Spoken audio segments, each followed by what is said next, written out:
yes, the spiritual journey is fucking beautiful and amazing and enchanting and wonderful, and like I channel, the energy of the angels and the fairy realm, and so being near me is really beautiful and powerful and a really nice experience. But you're also never going to have me tell you like, oh, this is going to necessarily be easy or like that. Like there's a real power in acknowledging that it is hard to be a person.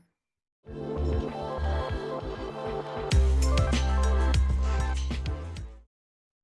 Hello, hello, beautiful souls. Welcome back to another epic podcast episode of your favorite podcast, High Vibin' It. We have a very special guest today, and on behalf of myself and Lindsay, we are so excited to be back recording because even though you guys have heard podcast episodes for the last couple of weeks, we have not recorded in the last couple of weeks because we wanted to take a break. We all need breaks. Also, I was hosting my retreat in Mexico, which was magical and wonderful and a conversation for another day. But yeah, so we've just been living our best lives and still wanting to bless you with the podcast every week. So we hope that you enjoyed all our scheduled episodes that we had for you guys. And today we are back live. We have a very special guest, Miss Andrea Donnelly. And she is, according to her guides, she told me, Queen of the Cosmos. Freaking love that verbiage for you. And quantum sound and energy healer and a wealth activator. So if everyone can give a round of applause in their cars or wherever they are, cleaning their bathroom, listening to this, to Miss Andrea, we're super excited to have you.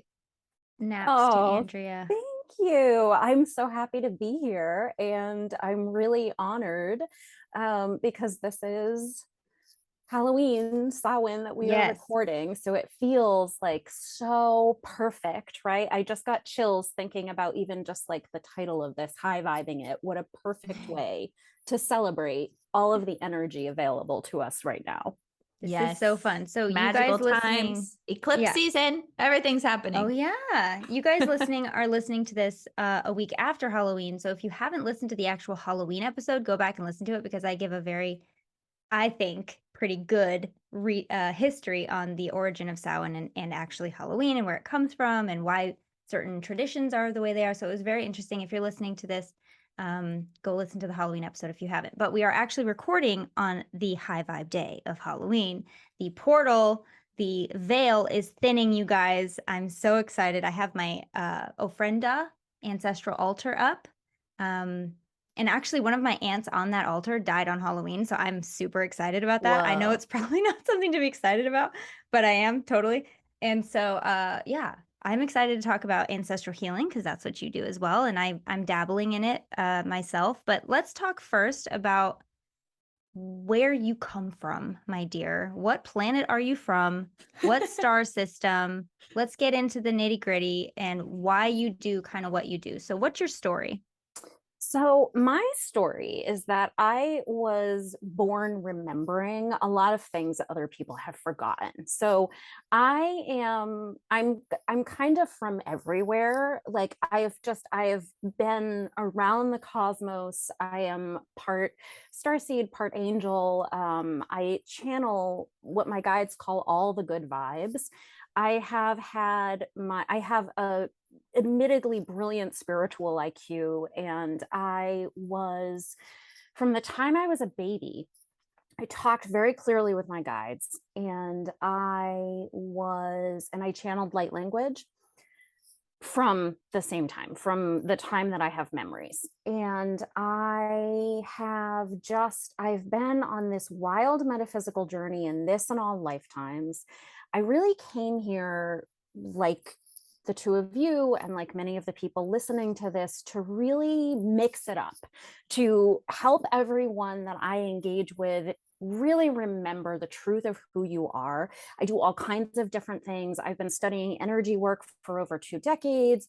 I learned how to meditate when I was in high school, which was in the 90s. I have done all kinds of different things, but the common denominator, if you will, between everything that I've ever done is that it's all been part of this journey to basically help me remember who I am so that I could hold space for all of us, as we move through whatever you want to call it, the Great Awakening, 1,000 years of peace, the Golden Age, 3 to 5D, people have all kinds of words that they put on what we're going through right now as a collective.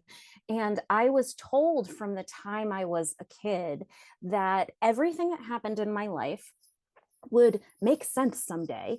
And I lived through a lot of really, I mean, admittedly crazy trauma. And I'm just like laughing, not because trauma is funny, of course, but because I remember, like, I have a distinct memory of watching a Sesame Street special when I was around 5 years old, where they go on a trip to the Metropolitan Museum of Art and they end up meeting the spirit of an Egyptian boy who's been trapped on earth for something like 4,000 years. It's so metaphysical.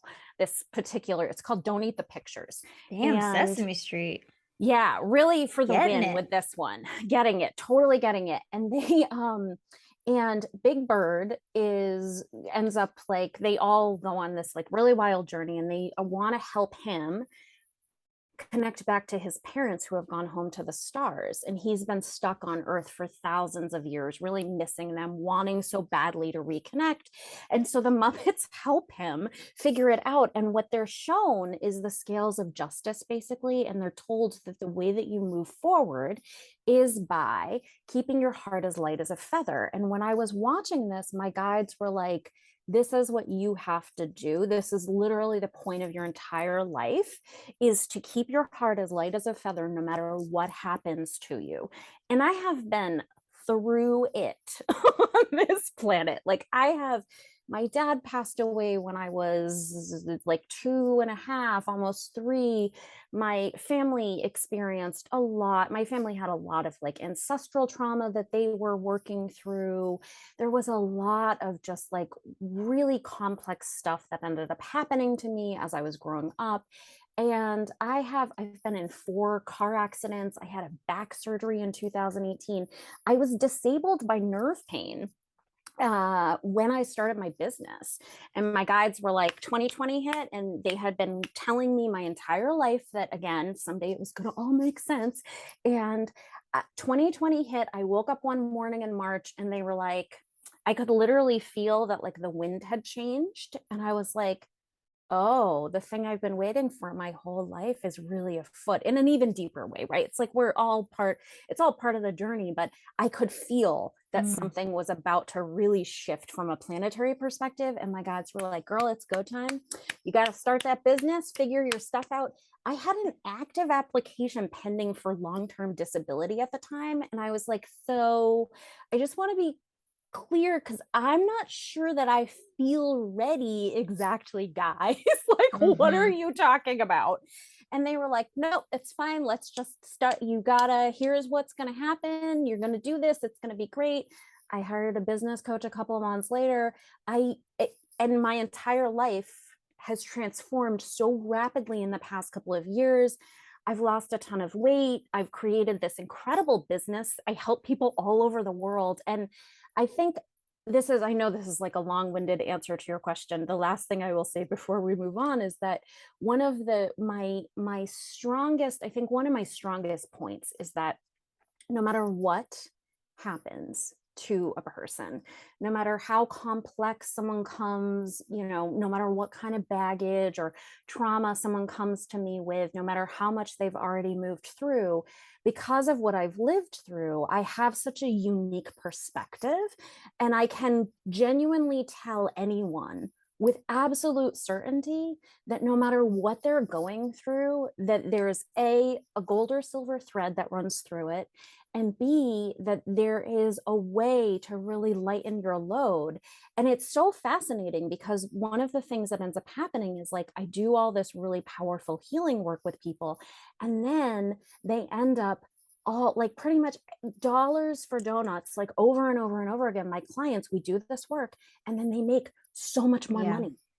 Their lives, just like, you literally, I'll do clearings with people, and then like half an hour later we'll get off a call and someone will be like, And like clockwork, you did this clearing for me half an hour ago. Someone just reached out to me and signed up for my highest ticket offer. Or, oh my God, I have just a $25,000 week in sales because of this thing that we did last week. So it's really incredible to watch it play out, because it affects everything and it makes everything possible when you really like own what you're going through and make room for something more dynamic. So Kelsey, I just read your mind. We're going to end the episode right now and get readings from. Sorry, guys. This is too good. No, just kidding. I mean, it did cross my mind. I was like, oh, we should work together later. This sounds fun. But I really love and appreciate your story. And I really do think that the best transformation facilitators are the ones who have been through something, right? And they can help people to the other side and say with certainty, like, it will get better. It's not for nothing. You're going to be okay. It won't last forever. Because if your run-of-the-mill therapist tells you that, you're like, what do you know? You just read books in school. You didn't go through what I went through. And I think it just has a different gravity when it comes from someone who's been through something similar. So I think it's really beautiful that you're sharing these gifts with everybody and, turning that trauma into something really beneficial for yourself and the world. Yeah. I mean, talk about alchemy. Bam. That's what we all do here. There's a circle of healing over here, guys. So ancestral healing. Let's segue real quick, because I know we do have a limited amount of time, but I do want to talk about how you weave that into your work. For those that don't know, what is ancestral trauma? What is ancestral baggage? Or whatever you want to say about it, and how you kind of work with clients with that, because I just am riveted. It is truly the main focus of everything that I do. And it is, so we have, from an epigenetic perspective, there are it goes back, like, they've studied it in mice. It goes back 11 or 13 generations in mice. And I feel very confident personally saying that if something is true for mice, it's true for us too. We're nearly genetically identical to all life on this planet. One thing about me is I'm a hyper big nerd. I'm really woo-woo, but I have a degree in American Studies from Wesleyan University. I really love data and information. So even though I'm like the most woo-woo person that most people have ever met, I really care about those details. So I have been studying the epigenetic links to all of this for a long time. And so we inherit all kinds of things, right? We inherit amazing things from our ancestors, and we also inherit a lot of trauma. And so the things that happened to your great grandmother, your great grandfather, your aunt, 300 years ago, has an impact on how you move through the world. And from what I have witnessed in terms of the way that I see, so I work with, my guides call it all the good vibes. I channel the light of the ascended and the exalted masters, the angels, the archangels. I work with Archangel Metatron and Archangel Sandalphon. I work with the fairies and the elements and like all of these really powerful intergalactic energies. I mentioned before, I channel light language. And so what I did basically was I started studying all of this a very long time ago. And I really worked over time to essentially synthesize all of these different things and really turn it into something hyper potent, really, really just like fast and furious. And because of who I am, I can see. So when I start working with someone, I'm shown their highest timeline and what I call the blueprint of your soul. So that's the first thing that I see when I meet people. And then from that point, your guides, your Akashic record keepers, your team of guardians and mine then show me all of the ancestral trauma, the things that you've experienced in this life and all other lives. I call it your trauma, drama, and pain. And then, so they show me like your highest timeline first. Then they show me all of the blocks, the energetic things, those traumas, those ancestral, little bits that need to go.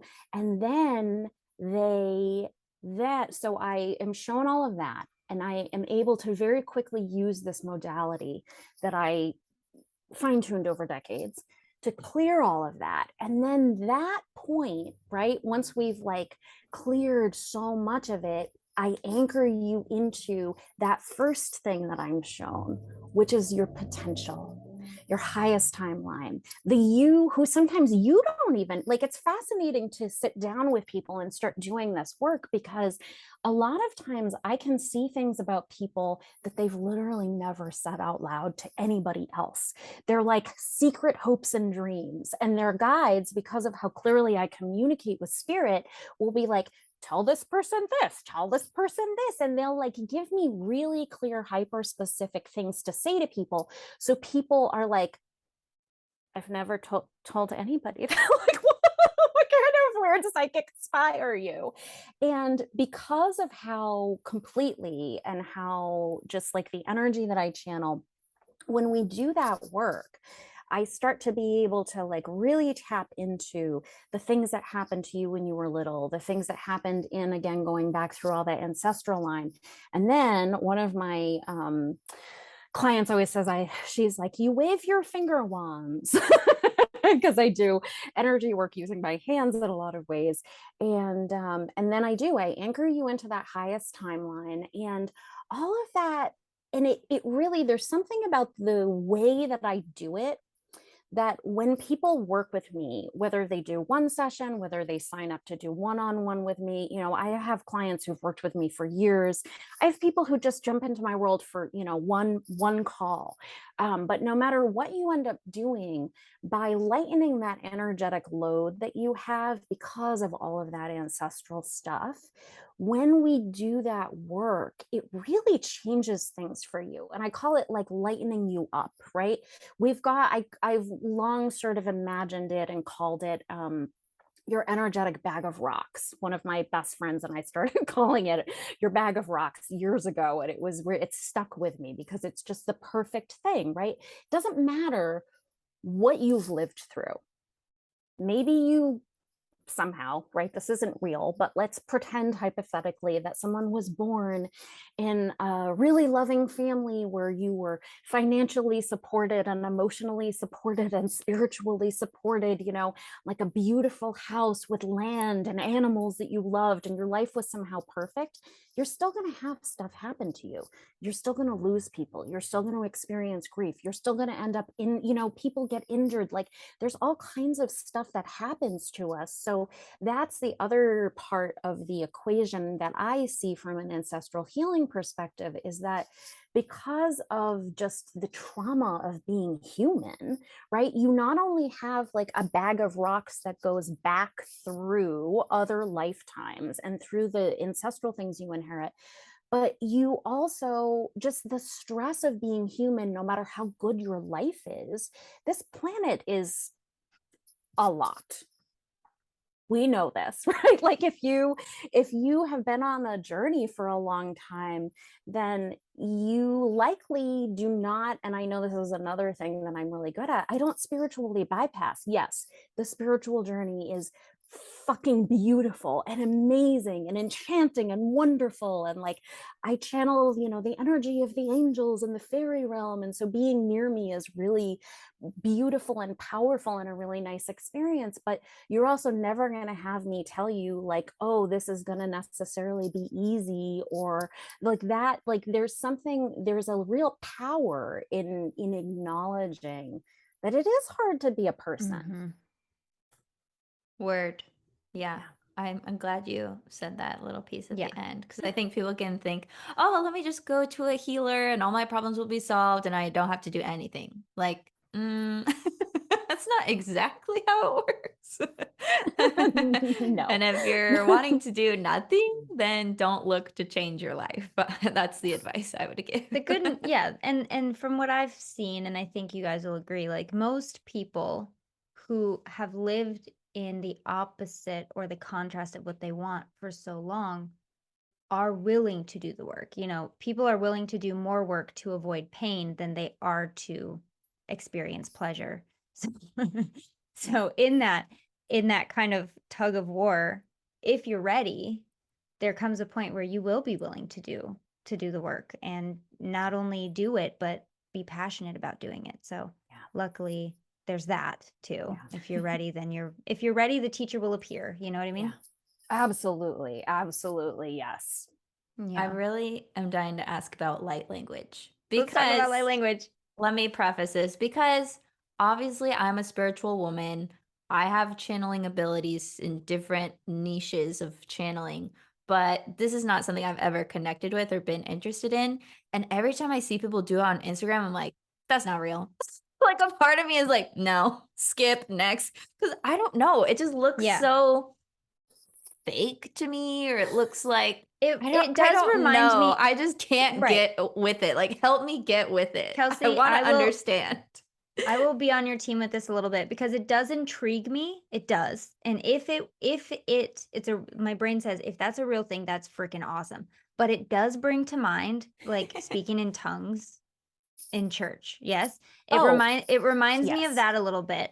And what I learn, and maybe it's two sides of the same coin, but what I learned studying hypnotherapy, which is what I do, they say, it's a trance state. You're in a trance state when you're doing this. And so who knows, it could be just your imagination, just like blabbering stuff out in church, where now I'm thinking, hold on, but now I'm thinking, if you're in a trance state, wouldn't that be a more receptive state to be able to channel messages? You know what I mean? So just lay it out for us newbies here. What is light language and why is it awesome? So I want to first acknowledge, I love that you likened it to the things that people experience speaking in tongues in churches. 1010, yes. Always reminding me of that. So just to give a tiny bit of background. So I mentioned that I have always spoken light language since I was a child. And I didn't start publicly discussing the fact that I channeled light language. In fact, I didn't even know that it was called light language until a couple of years ago. Right. Who would be like, look at this language I speak that nobody understands. This little 4-year-old, I speak light language. Thank you. Yeah. In my own brain, I always thought of it as either, and I'm laughing as I'm saying it because it's really silly. I likened it in my own brain. I used to call it like an elegant Muppet tongue, or like basically like the pretty gibberish language.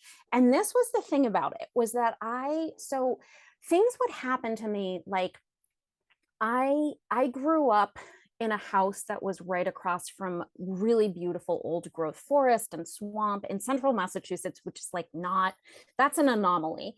But there was just this like beautiful, beautiful, beautiful, enchanting, essentially fairy world right across the street from the house that I grew up in. And we don't have it anymore, but we also had a house at the beach my family did for part of the time that I was a child. And so I was always very engaged and held by the natural world. And I would walk past a tree or see an animal, or we always had animals growing up. And I would often, like daily, find myself talking in the elegant Muppet tongue.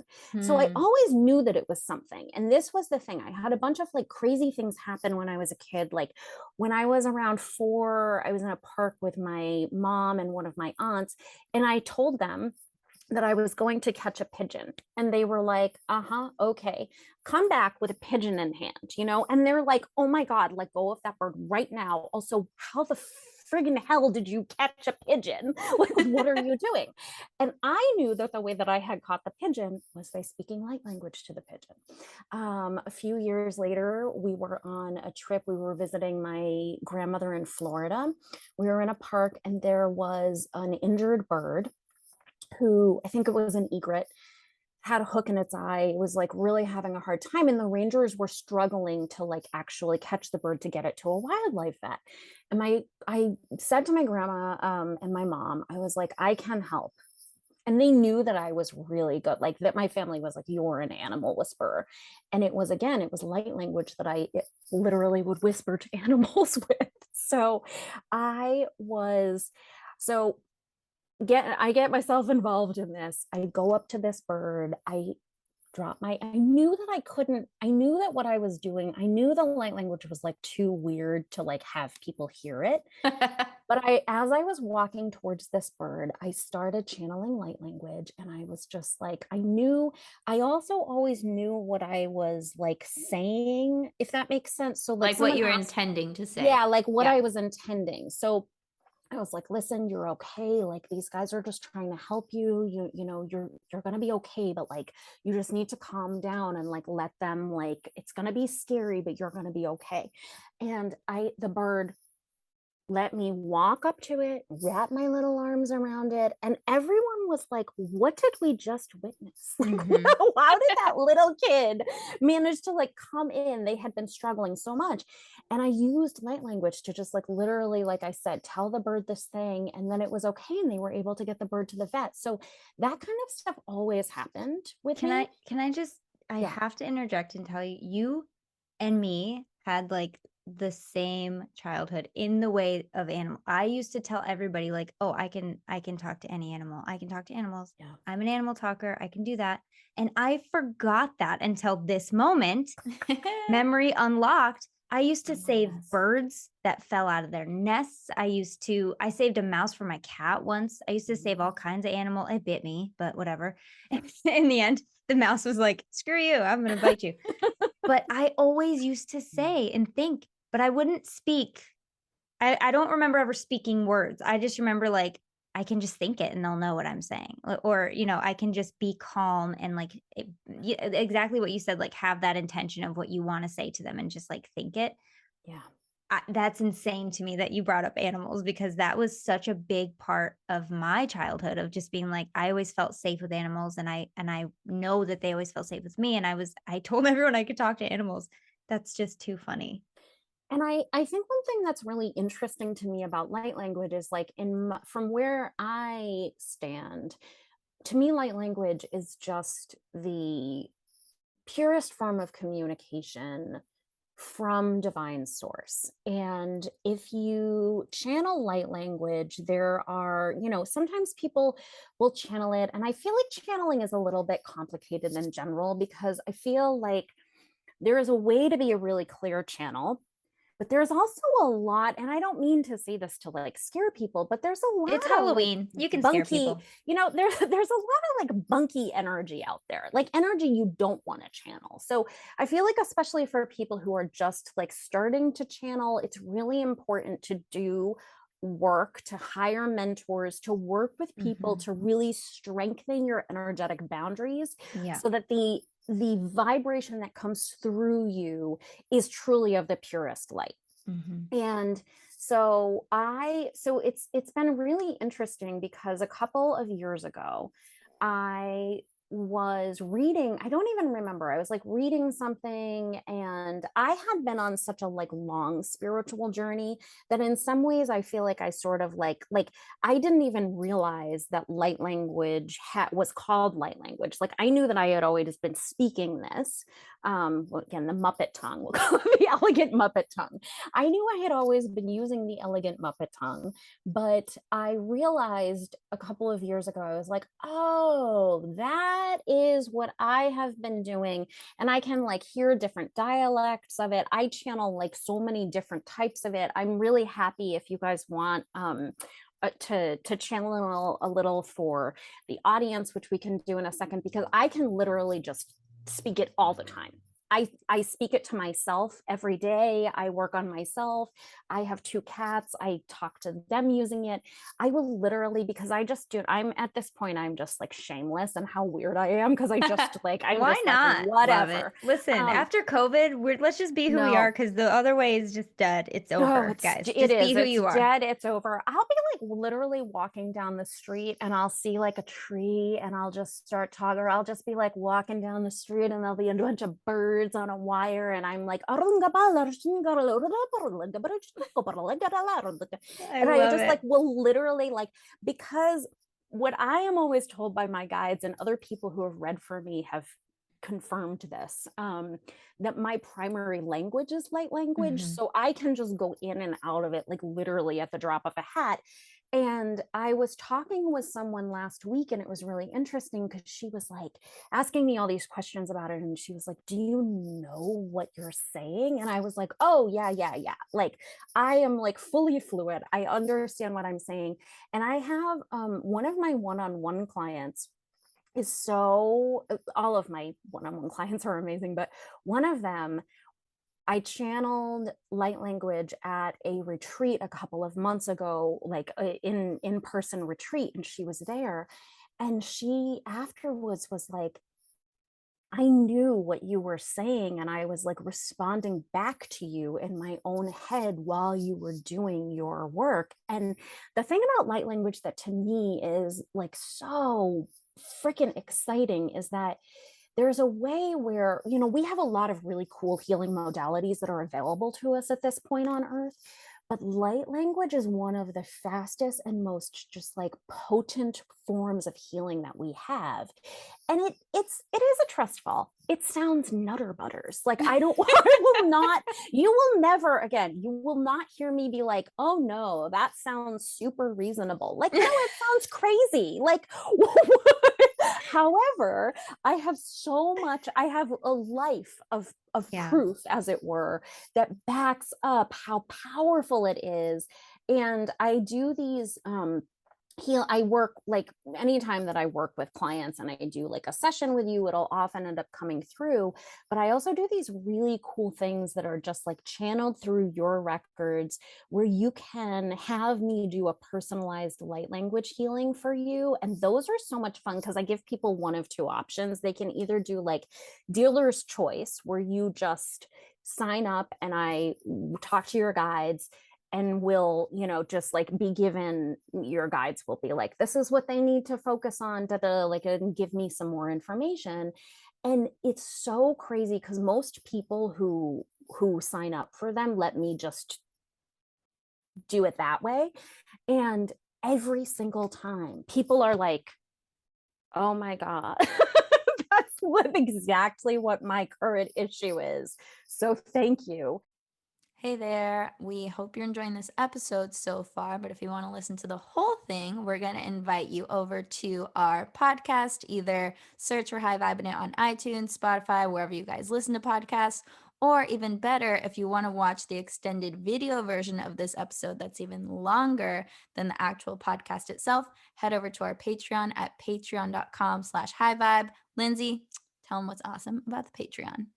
Patreon is where we have all of our extended episodes. As Kelsey said, we have it on video, so you can actually see the things that we're talking about. Sometimes we have visual aids, and it's nice to know what we're talking about. We also have hangouts that we do sometimes that are exclusive to Patreon people. And you can get started with all of this and bonus content and everything that we have only for the Patreon people for as little as $3. I think it's $3.33 a month. And that's it. And you guys can get all the benefits and all access to everything that we put in there. Really Yeah. cool. It's really cool, really fun, super easy to join. And you guys don't even have to do that to finish this episode. If you're like, screw it, I don't want to pay any money, I just want to hear the rest of this episode, go to our podcast, High Vibin' It, search for it wherever you listen. It's totally free. Either way, enjoy the rest of the show wherever you choose to enjoy it. And we will see you guys next week because we do a new one every week. Adios. Bye.